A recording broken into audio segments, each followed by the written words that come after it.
मौनी अमावस्या के मौके पर महाकुंभ में आज दूसरा संगम स्नान हो रहा है, लेकिन इस अमृत स्नान से पहले संगम नगरी मंगलवार की रात अमंगल हो गई। भगदड़ मचने से कई लोगों की मौत की खबर है। 50 के करीब लोग घायल बताए जा रहे हैं। भगदड़ की घटना के बाद पीएम मोदी से लेकर सीएम योगी अलर्ट मोड पर हैं। पीएम मोदी ने कई बार सीएम योगी से फोन पर बात की। गृह मंत्री अमित शाह ने भी हालात की जानकारी ली। सीएम योगी ने अधिकारियों के साथ बैठक की। हालांकि संगम तट पर अभी भी काफी भीड़ है, लेकिन प्रशासन का दावा है कि अब हालात सामान्य हैं। हालात सामान्य होने के बाद अखाड़ों का अमृत स्नान भी चल रहा है। सीएम योगी ने कहा कि 10 करोड़ श्रद्धालु मौजूद हैं, लेकिन अब हालात अंडर कंट्रोल हैं। रात्रि को 1 से 2 बजे के बीच में अखाड़ा मार्ग पर, जहां पे अखाड़ों के अमृत स्नान के दृश्य से बैरिकेड्स भी किए गए थे, तो बैरिकेड्स को फांद करके आने में कुछ श्रद्धालु गंभीर रूप से घायल हुए हैं। उन्हें तत्काल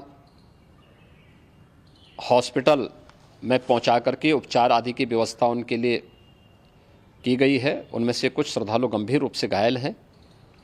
श्रद्धालुजन जो भी आए हैं वे स्नान कर सकें, इसके लिए यहाँ पे उच्च स्तरीय बैठक भी चल रही है, जिसमें मुख्य सचिव भी हैं, डीजीपी हैं, प्रमुख सचिव गृह हैं, मुख्यमंत्री कार्यालय के अपर मुख्य सचिव के साथ एडीजी लॉ एंड ऑर्डर के साथ साथ अन्य वरिष्ठ अधिकारीगण मौजूद हैं।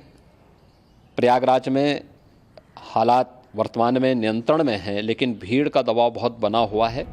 हालांकि इस भगदड़ के बाद विपक्ष योगी सरकार पर पूरी तरह हमलावर है। समाजवादी पार्टी कांग्रेस से लेकर मोदी योगी विरोधी सरकार पर हमलावर हो गए हैं। विपक्ष ने भगदड़ के लिए अव्यवस्थाओं को जिम्मेदार ठहराया। समाजवादी पार्टी के मुखिया अखिलेश यादव ने सोशल मीडिया पर लिखा, महाकुंभ में आए संत समाज और श्रद्धालुओं में व्यवस्था के प्रति पुनर्विश्वास जगाने के लिए यह आवश्यक है कि उत्तर प्रदेश शासन प्रशासन के स्थान पर महाकुंभ का प्रशासन और प्रबंधन तत्काल सेना को सौंप देना चाहिए। विश्व स्तरीय व्यवस्था करने के प्रचार करते हुए दावों की सच्चाई अब सबके सामने आ गई है। जो लोग इसका दावा और मिथ्या प्रचार कर रहे थे, उन्हें इस हादसे में हुए हत हुए लोगों की नैतिक जिम्मेदारी लेते हुए अपना पद त्याग देना चाहिए।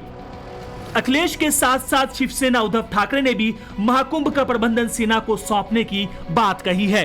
वो जो अव्यवस्थाएं थीं वो सामने आ गया और इसलिए कहा जा रहा था, और ये विगत 2 दिनों से जो पूरा कुंभ वीवीआईपी कुंभ बना दिया गया था और लोगों के लिए तमाम सारे पुल बंद कर दिए गए थे, और उसका कारण उसी की परिणति है कि आज इस तरह की घटना घटित हो गई। समाजवादी पार्टी मांग करती कि उन परिजनों को, जो लोग अब इस दुनिया में नहीं रहे, बड़ी तादाद में लोगों की जानें गई हैं, सरकार का कोई आधिकारिक अब तक आंकड़ा नहीं आया। क्यों सरकार ने नहीं आंकड़ा दिया, ये बड़ा एक सवाल है। प्रशासन ने केवल पुलिस के भरोसे क्यों रही?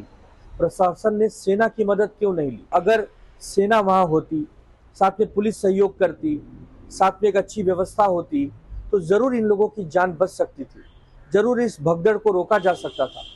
बार बार हमारे हिंदू भाई बहनों की आस्था पर ही प्रहार क्यों होता है? योगी आदित्यनाथ जी, आप मुख्यमंत्री उत्तर प्रदेश के, हम आपसे मांग करते हैं कि अभी भी देर नहीं हुई है। गृह मंत्री अमित शाह जी, अभी भी देर नहीं हुई है, आप इस पूरे महाकुंभ के आयोजन को सेना के हवाले कीजिए, सेना को वहां बुलाइए। भगदड़ को लेकर कांग्रेस भी योगी सरकार पर हमलावर है। राहुल गांधी ने सोशल मीडिया पर लिखा, इस दुखद घटना के लिए कुप्रबंधन, बदइंतजामी और आम श्रद्धालुओं की जगह वीआईपी मूवमेंट पर प्रशासन का विशेष ध्यान होना जिम्मेदार है।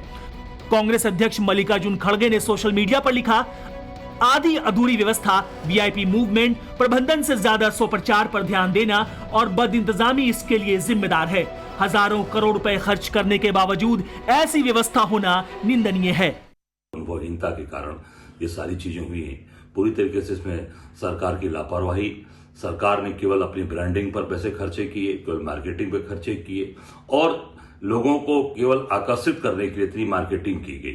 व्यवस्था कुछ नहीं किए कि जो बड़ी बड़ी वादे करने वाली है मोदी और योगी की सरकार, जो पूरे कैबिनेट को ले जाकर केवल वीआईपी और वीआईपी मूवमेंट पर ले जाकर अपने सारे पैसे खर्च कर रहे थे, सारी व्यवस्था कर रहे थे, और वो पूरी तरीके से नकारा साबित हुई। पूरी तरीके से पूरी व्यवस्था ध्वस्त हो गई है। आम आदमी पार्टी ने भी व्यवस्थाओं को लेकर योगी सरकार पर हमला किया। मनीष सिसोदिया ने लिखा, वीवीआईपी लोगों के लिए की गई खास व्यवस्था की तस्वीरें दिखाकर कुंभ में शानदार व्यवस्था है कि आत्म प्रशंसा में डूबी भाजपा अब इन मौतों की जिम्मेदारी लेगी। निर्दलीय सांसद पप्पू यादव ने योगी सरकार पर हमला बोला और सोशल मीडिया पर लिखा, महाकुंभ में भगदड़ में दर्जनों लोगों की मौत, यह सरकार है या जोकरों का अड्डा। हिंदू का ठेकेदार बनते हैं, एक कुंभ मेला भी आयोजित नहीं कर पाते हैं। 2013 में एक मुसलमान आजम खान महाकुंभ के प्रभारी मंत्री थे, पर शानदार आयोजन किया था। आज ढोंगी सिर्फ आयोजन के नाम पर अपना चेहरा चमकाते रहे। विपक्ष सवाल उठा रहा है, लेकिन योगी सरकार का पूरा फोकस अमृत स्नान को सफल बनाने पर है। लेकिन सवाल उठ रहे हैं कि आखिर भगदड़ की स्थिति कैसे हुई, आखिर प्रशासन की चूक कहां हुई, क्या योगी सरकार इस पर जिम्मेदारी तय करेगी? ब्यूरो रिपोर्ट, टाइम्स नाउ नव भारत।